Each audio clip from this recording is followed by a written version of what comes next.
Hello, everyone. I am Matt Williamson at Williamson NFL. How's everyone doing? Psyched up for Sunday Night Football? I hope so. I am. I think this sets up well for the Steelers. I'll give you my prediction at the end of the podcast today. Quick note, just because I want to get it out of the way. Dallas has been really good this year on special teams, so that is an advantage to them. But the Steelers have been quite good as well. I don't break down special teams tape. I go to Football Outsiders, FTN, Pro Football Focus, and they all have the Cowboys ranked very high. They actually have a great kicker too, much like the Steelers. So just wanted to let you know on that part. Should be high quality special teams, but Dallas has been really good in that phase. I want to talk about when Dallas has the ball and then predictions at the end. So Dallas is passing the ball on 65.6% of their offensive snaps. That's the highest percentage in the league. So Steelers are going to run like crazy. Dallas is going to throw like crazy. On first downs, only 3 offenses are passing it at a higher rate. Now, hang with me here because there's a lot of strange personnel groupings they use. They use 10 personnel, the league's highest rate. 0-1 personnel, no back and a tight end, at the second highest rate, and are 5th in their usage of 20 personnel, as well as 22, 2 backs, 2 tight ends. They're also 7th in their usage of 21. So they're going to throw a lot of different personnel groupings out there. You know, sometimes no back, sometimes 2, so it's something to be aware of. Steelers are allowing the 4th best yards per game in the league, 261.3. They allowed just 4 points on average in the second half of games this year. That's also the best in the league. Steelers did allow a season high 27 points and 356 yards last week in Indianapolis, but coming into that game, the Steelers had allowed a total of 26 points in 3 games.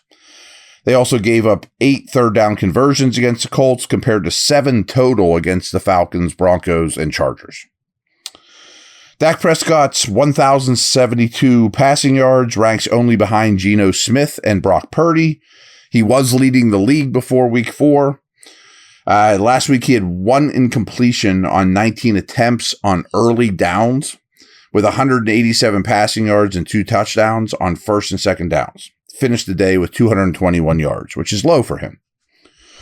CeeDee Lamb, interesting year. I mean, he is a force. He is a great receiver, but not quite to the level production stat-wise as he was last year, which was off the charts. But he does have 316 receiving yards. That's 8th most in the NFL. His 21% team target share is behind 35 other pass catchers, though. That surprises me. And Lamb's target per route run comes in at 21st. Lamb's yards per route is 13th. How about this, though? He has a 37-game streak going in which he's caught at least 4 passes. That's the 3rd longest streak since 1970.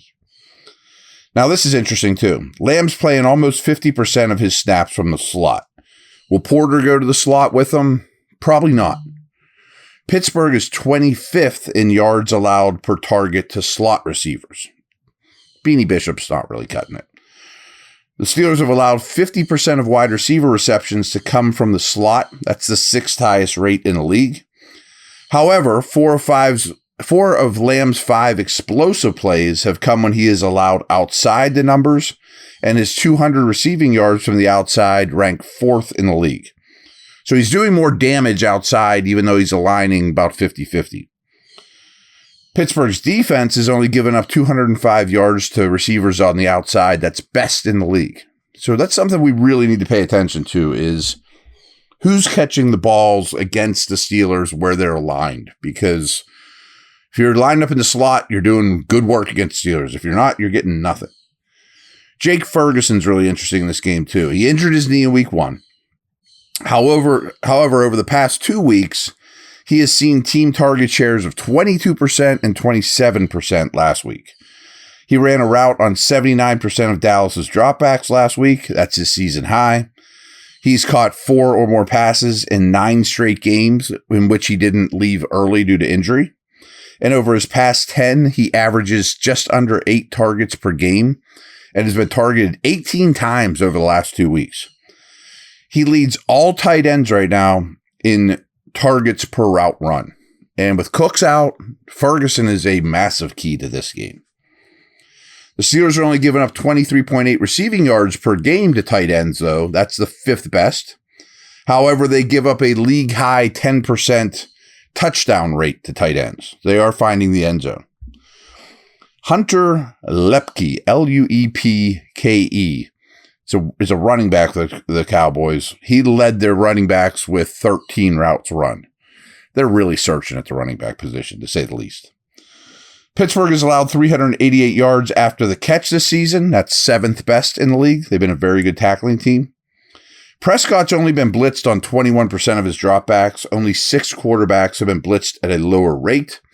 He is so smart and so good processing that teams have really cut down blitzing him because he knows where it's coming from and he knows how to beat it quickly. Pittsburgh's recording a sack on 8.8% of opponent dropbacks. That's the 7th highest percentage in the NFL. But their 20% blitz rate is only higher than 6 defenses. So that's what you want. I mean, you're getting pressure, you're getting sacks, despite not blitzing. Might be time to switch that up. Not this week against Prescott, but it might be time to mix that up a little, but it's a good formula. This episode is brought to you by BetOnline, the world's most trusted betting platform and your number one source for everything football. From the NFL to college, BetOnline is every stat, every matchup, and even live odds and spreads while the games are being played. When the game's over, head on over to Online Casino, get in a game of blackjack or poker, or unwind with over 100 different slot games to pick from. Head to the website today and use promo code BLEAV, capital BLEAV, and get in on the action. Bet online. The game starts here.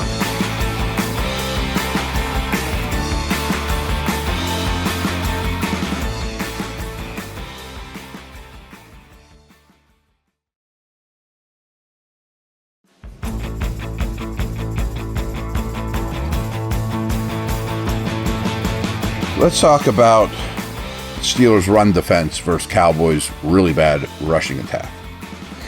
In terms of EPA, Steelers' run defense is first in the NFL, and their 3.7 yards per carry allowed is better than all defenses other than Baltimore. The Cowboys' 75.3 rushing yards per game is the lowest in the NFL, and Dallas's 3.5 yards per carry is only better than the Giants. The Cowboys only have 2 rushing touchdowns. The Cowboys' 2.3 average rushing yards after contact per carry is only better than the Bears. Rico Dowdell's the leading rusher, but he's only carried the ball 34 times for 134 yards. Zeke is the second leading rusher with 24 carries for 81 yards. They average 3.9 and 3.4 respectively. Yuck. In weeks 1 and 2, Dowdell got rush shares of 32 and 33%, but the past 2 weeks, that's gone up to 61% in each game. So he's kind of taken over, but it's sort of by default. The Cowboys have a 16.7 success rate on running back runs on first down, worst in the league. Dallas also has 1 running back run of 10 or more yards. That's the lowest in the league. Opposing running backs average just 3.46 yards per carry against Pittsburgh, 4th best in the NFL. Dating back to 2020, people think Dak Prescott's this great runner. That's not really true. He ran a lot early, then he had a terrible ankle injury, and now he can, but he doesn't do a lot of it. So going back to 2020, he started 54 games, has 173 rushing attempts during that time for 684 yards. That's fine. But he only averages 3.2 yards a carry and just under 4 rushes per game. So yeah, he'll run a little bit, but not a ton, you know. And lastly, the Steelers' red zone defense is tied for 4th best in the NFL. Prediction time. I think the Steelers are in a great bounce back situation here.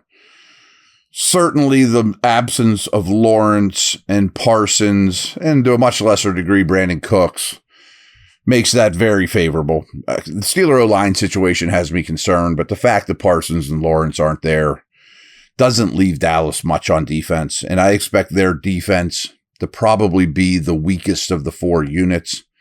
I definitely expect the Steeler defense to be the strongest of the 4 units. But I also think Dak Prescott will get his. I mean, CD Lamb will end up with 6 catches for 90 yards. Ferguson will have a nice game, I'm sure. Prescott will probably not make a lot of crucial errors. He's such a smart player and understands where to go with the football. I think the Cowboys guards, something I want you guys to take a look at, are the best pairing in the league. But the rest of the O-line has questions. I have the Steelers win this game 20-17. Again, I do think Dak and Dallas will get some points. I don't think you're going to shut these guys out. I mean, there's some talent there for sure. But I think the Steelers will run well. Diggs will probably follow Pickens a great degree, but I don't think Diggs is that good of a corner. I think the middle of the field is susceptible for Freiermuth. Steelers going to get the running game going, though. I mean, it can't just be 3 yards a carry. And I do think Fields will play well. And hopefully there limits the mistake to some idea. So there you have it. Steelers 20, Cowboys 17. Over and out.